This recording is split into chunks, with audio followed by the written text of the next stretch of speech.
Vengo a cantarles, señores, de un hombre muy valiente.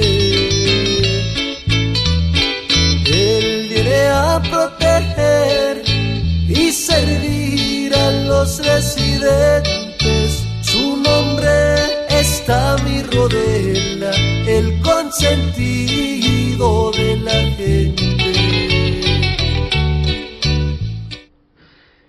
Hello and welcome once again to Que Paso podcast. Again, I want to thank you. Without you folks tuning in and following, supporting, liking, this podcast isn't going to go anywhere. And I believe that it's important for me as well as for you, for people to know the truth about my case. Again, I don't expect for my case to get overturned. That's not where I'm headed. That's not my goal. It's not even a thought. All I want to do is ensure that people know what really happened. Now, how people feel about that's insignificant to me. What's important is that you know what happened. Again, I appreciate your following. I thank you for your support. For all of those that have supported me through this and your prayers. I tell you, until you find yourself in this situation, in a similar situation, you don't understand how powerful prayer is, and for that I'll always be indebted to you folks. Times were hard, and I knew that they weren't only hard for me. I knew that they were hard on my family, but thank God, they came out of this, and I want to thank my family specifically for all your support. I love you guys, and you guys mean the world to me. So we're going to start this episode, and I hope I can remember. I want to touch on three different subjects, mainly, and the subjects I want to touch on are the food that BOP feeds the inmates. I want to touch a little bit on that. I want to talk about the U.S. Attorney of New Mexico back in 2014. I want to touch on that. Doesn't mean that I'm done. I just want to touch on that. But what I really want to focus this episode on is a very good friend of mine. His name is Baltazar Gorras Martinez, and he was quite the storyteller. And in talking about him, I'm going to make some reference to the Tierra Maria courthouse raid back in 1967, and we're going to talk a little bit about the land grant to help you guys understand where we're at. And you have to keep in mind that the issue that brought all this about was my standing for the cattlemen and the ranchers of New Mexico. The Forest Service has always been hard on my people. From the cattlemen to the rancher, and even those people that our people believe in the herbs, the strength of the herbs. And a lot of these herbs are only found on forest lands, in the forest at that time. I can't speak to it now because I'm not in law enforcement, but at that time the forest was really hard on them. But we'll get to that in a minute. Once again, I want to thank you, Nancy, for joining us. Nancy Ortiz. She was the executive secretary for San Juan, the San Juan governor, Okeowinge, for over 46 years. And having watched her involved in politics over this period of time, she's done a magnificent job, and I don't know that she's ever been acknowledged for what she's really done. And I do want to say, Nancy, I know that you've always been supportive of my political efforts, and for that I always appreciate it. I remember at one time I was running for school board, and correct me if I'm wrong, and the campaign started off. We started off late, so we started off at a full run, and I never focused on yard signs. And one day you show up with a truckload of signs, and I appreciate that they were hand painted. Thank you for that. We weren't successful in that race, but a lot of our efforts proved to there was a positive outcome because of those efforts, and it wouldn't have been possible without people like you. Thank you, Nancy. You have anything you want to add before I get started? Anything you want to say? I do not. I always get started and I forget that I've got a guest. So first, folks, I don't have any shout outs today. I don't know what happened. We haven't heard from anyone, and I encourage you, by whatever means, my mailing address will be there where you can send us your request. You can also send it through YouTube. You can send it through Facebook. You can send it through TikTok. For all those inmates that are in there, we're justice. There hasn't been justice in your case. Hang in there, guys. I know it's not easy. I understand what you're going through, but hang in there and believe. Never stop believing. I want to touch immediately. I want to touch on the food in prison, and it was the same in Texarkana as it was in Seagoville. There was boxes. I worked in the kitchen in both places, and there was boxes in the I guess in the pantry, for lack of better words, the storage, and the boxes said not fit for human consumption. And I wondered then, like I do today, what were those boxes doing there if they weren't fit for human consumption? Let's be fair. If they were for four-legged animals, there's no four-legged animals in prison. And I don't believe that BOP should be allowed to continue this practice, whatever it is. I can't tell you what was in those boxes because I never opened one up. I wish I had. A lot of the food was not food that you would serve your families. And for those that would say, well, you're in prison, let me remind you, not everyone in prison is guilty. There's innocent people in prison, and that's not right. That's not right. So anyhow, that needs to be addressed. And let me say, if your position is, but it doesn't pertain to me, my answer to that, not yet. Don't wait till it pertains to you. Inform yourselves. Take some action. So I want to real quickly. I just want to touch on it. When I was initially charged on the case that I was convicted on, there was 5 charges, and within a few days, the attorney that represented me was able to get 3 of the charges dismissed. So the only 2 charges that remained were deprivation of rights and brandishing a firearm. And I've always said, I said it then and I say it today, if what they would have issued was pitchforks, that's what I would have been charged with. Why else would I have had a gun on me? In New Mexico, the state statute is the sheriff of a county is always on duty. The feds didn't respect that. So what's the answer?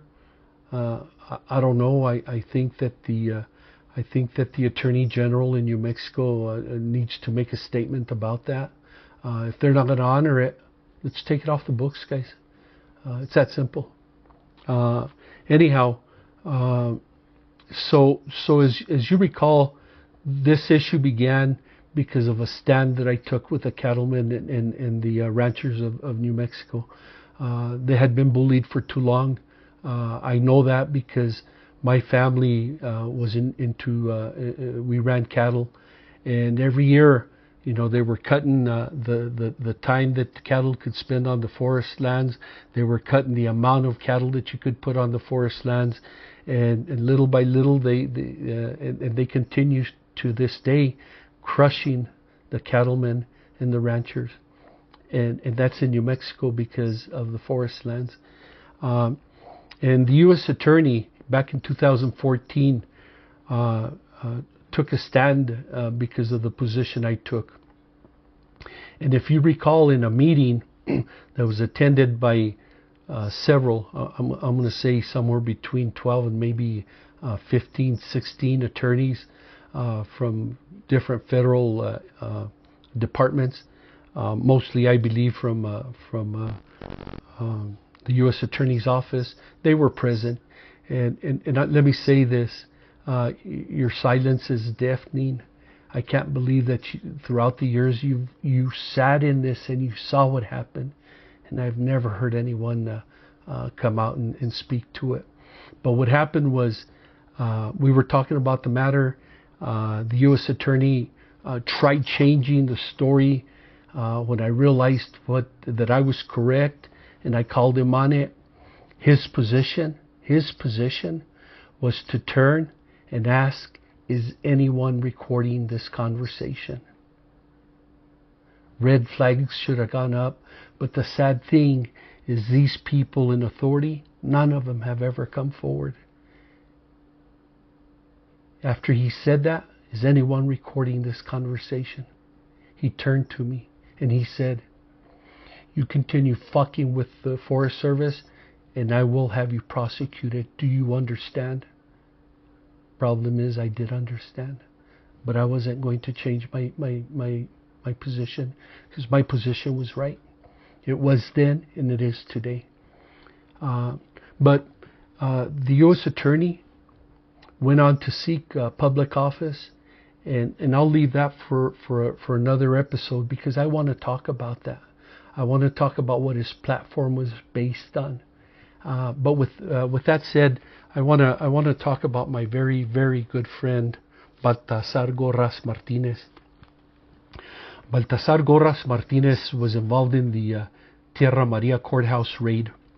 He was one of the soldiers, and I know this because I spent many evenings with Baltazar and his beautiful girlfriend Corina Herrera at my home. He loved the enchilada casseroles that my ex-wife fixed, and the tortillas, and he always found a way to ask me if I was going to invite him to dinner, and it was such a blast to have him. It was such an honor, and he never arrived empty-handed. Either he showed up with some of his artwork. Gorras is a very good artist. He was a very good artist. Or he would show up with his homemade wine or mula whiskey, and whatever he showed up with after dinner, we'd sit there and we'd get plastered. You don't just drink that stuff; you get pretty plastered. And I enjoyed his stories about him being running the trains and the time he spent in the military.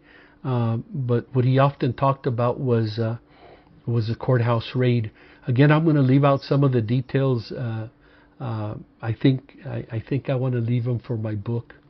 But let me continue with my story. So when the courthouse raid occurred, what the purpose of the action that they took was they were there to arrest the district attorney for the 1st Judicial District. And the arrest was based on the fact that he had done nothing to address the theft of the lands of the people, the land grants. These land grants, for those that may not know, these land grants were issued by the King and Queen of Spain when they were over Mexico, and they ceded lands to the United States. And the agreement was that these land grants would be honored, and that the Mexican people would also be respected. Well, of course, as you know now, none of that happened. Didn't take long. Our land grant in Tierra Maria, the Tierra Maria land grant, was 1.5 million acres. Today, I think we own maybe less than 200, I believe, but it's not far from that amount. The point is it went from 1.5 million to about 200 acres, and what a shame. Anyhow, so they were there to arrest the district attorney of the first judicial district. So they had a scout that they sent in, and they sent the scout in to actually identify whether the district attorney was there, whether he was actually there, and if he was to give him a signal that the scout was to give a signal that the district attorney was there. So the scout gave him the signal that the district attorney was there. So they rushed the courthouse. They were going to make a citizen's arrest, and as they walk into the courthouse, they didn't expect what occurred. And there had been several state police that were on special assignment to the area because they knew that something was cooking. But that morning, there was only one state police officer at the courthouse, and the officer was, when I went through the academy, he was a sergeant. He was what's known as a den hand. Nick Seiss, very good man. He retired as a lieutenant, and I have nothing but respect for Lieutenant Seiss. Anyhow, he was the only state police officer in there. By whatever means, and I've got Gorras' version of what happened. Nick Seiss gets shot. They storm the courthouse, and the scout identifies where the district attorney is. And there, things got very chaotic. There were shots fired. They didn't expect any of this. They were prepared for it, but they didn't expect it. Shots were fired in the chaos of the moment. Gorras, for good measure, he takes the district attorney, prisoner, hostage, whatever word you want to use, and he takes a deputy. And as he walks out of the courthouse, a lot of the raiders had left, and he found himself without a ride. So he stole one of the Rio Arriba sheriff's units. Of course, this was in 1967, and he puts his two prisoners in the back seat, uncuffed, and he decides to drive over to a lady. She was a big part of the movement, of the land grant movement. Wonderful lady, and she and her husband would sit up on the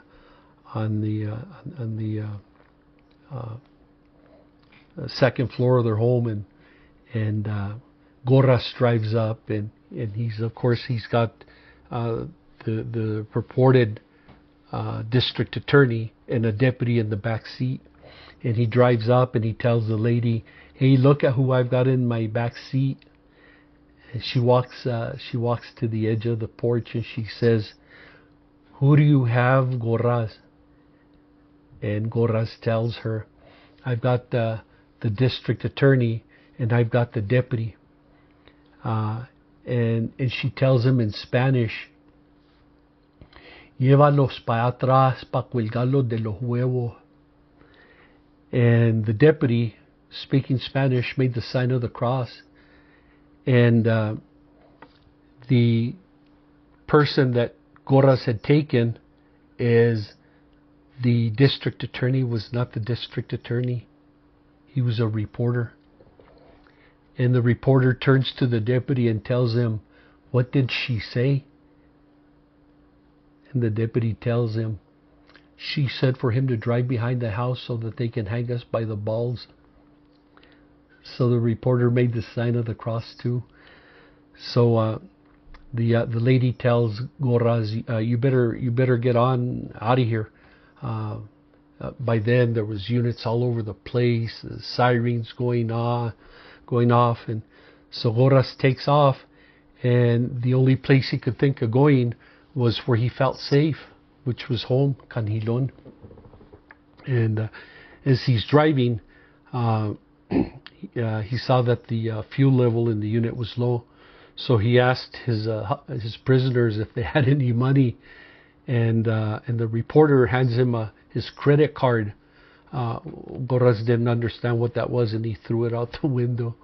But he's able to make his way to Canjilon, and as they're driving up the road, there's already additional law enforcement coming, driving towards Tierra Maria, and he turns off to Canjilon. And when he turns off to Canjilon, he can see that there's a helicopter hovering around the area, and he recognizes it as a military helicopter. Gorras spent time in the military, and a very distinguished career. Anyhow, so he takes off to Canjilon, and he never explained why, but he drives towards the lakes in Canjilon, the Canjilon trout lakes. Well, he didn't get very far. It had been raining, and he got the unit stuck in the mud. So he decides to take his 2 prisoners, and he starts walking. Now, he never told me where they were walking to, but the deputy was oversized. He was heavy, so they were having to take their time. And it reached a point where obviously the helicopter had identified where he was by having followed the unit. That seems the obvious. And basically the law enforcement surrounded him. And it was only then that he realized that the deputy was still armed, and he took his service revolver, and the deputy kept on telling him, please don't, but he never finished telling him, because what Gorras did is he took him and he held him close to him, and he kept on telling law enforcement to back off. Well, in doing this, Gorras is backing up, and he trips over a sagebrush, and the gun goes off. What the deputy had been trying to tell him was, don't mess with the gun. It had a feathered trigger. So the round goes off, and everybody hits the ground except Gorras. He picked himself up, and he was at a full run. And so he outran the law for a while. There was a reward put out for him. And Gorras, a lot of people don't realize how intelligent Gorras was. Very, very intelligent man. He knew how to survive. He was a survivalist. You see these movies, Rambo. Well, he was a real true Rambo. I can tell you that. The sad thing, let me say this, and I'll continue my story.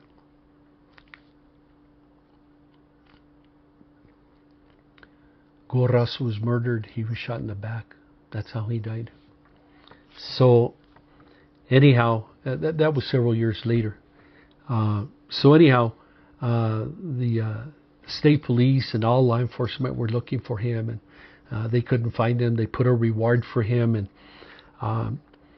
once he became aware that there was a reward for him, the dark of night, he made his way home, and he told his mother that she was to turn him in. And he told her, because there's a reward for me, and you could use the money. And of course, the mother, like any mother, told him, no, I'm not turning you in. And he told her, no, that's what I want you to do. Turn me in, and you'll receive the reward. And I'll tell you where I'm going to be, and you tell them. So finally, he convinced his mother, and so it happened. Next day, the law enforcement picked him up. The mother received the reward. I don't remember how much it was. It was in thousands of dollars, which 1967, that was a lot of money. Anyway, that speaks to the man that Gorras was, very unselfish. That's how he lived his life.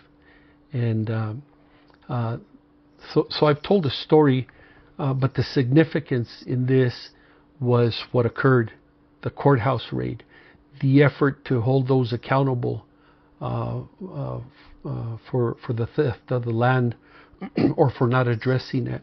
So that's been a constant battle in northern New Mexico. And let me say this, I don't in any way encourage or suggest that violence be the answer. Violence has never been the answer. Didn't work then, it won't work now. There's been acknowledgement from the judicial system that a lot of judges misinterpreted the early efforts, but that's water under the bridge. So this battle, as I say, has raged on for decades, and it was this effort to protect the rights of the cattlemen, the ranchers, that brought me in direct line of the U.S. Attorney. Nancy, I think we've run out of time, and I know that you told me you had things to take care of, and I don't want to. I know that you're already late. I want to thank you, and in the future, if you have time, I'd really love to have you join us again. I know, Nancy, you're from the Sioux tribe, and you know what injustices are. Look at what they did to Leonard Peltier, and I talk about Leonard Peltier only because I read so many books and I listened to so many of the stories that a lot of the inmates brought with them, and I'm of the opinion, I am convinced that Leonard Peltier was nowhere near where those two FBI agents died. In fact, the firearm that they recovered, that firearm had been recovered weeks before. So how could Leonard Peltier have used that firearm when it was in the possession of the feds way before that occurred? And a lot of injustices continue to happen, and I remind myself all the time when I think of what's happened to me. I remind myself, one of the most powerful families this country has ever seen are the Kennedys, and look how they've covered up President Kennedy's assassination. And if they can do that, what can they do to you and I? So thanks again, and I hope to see you soon. You told me that if I got through this story without forgetting something, that you were going to buy lunch, and I'm going to hold you to that. Anyhow, folks, I want to once again thank you for staying with us. I encourage you to please share and like our story, our episodes. That'll help us stay. Although, I'll be honest with you, I'm not going anywhere. My story will be heard little by little. I think that those of you that have stayed throughout the episodes are starting to see what happened. I want to once again thank you, and I hope to see you soon. God's blessings. Condado de Río Arriba, quiero pedirle su apoyo para elegir a este hombre. No se olviden de su nombre en el día de elecciones. Recuerden todos, Tommy Rodella. Este anuncio fue pagado por los muchos amigos de Tommy Rodella.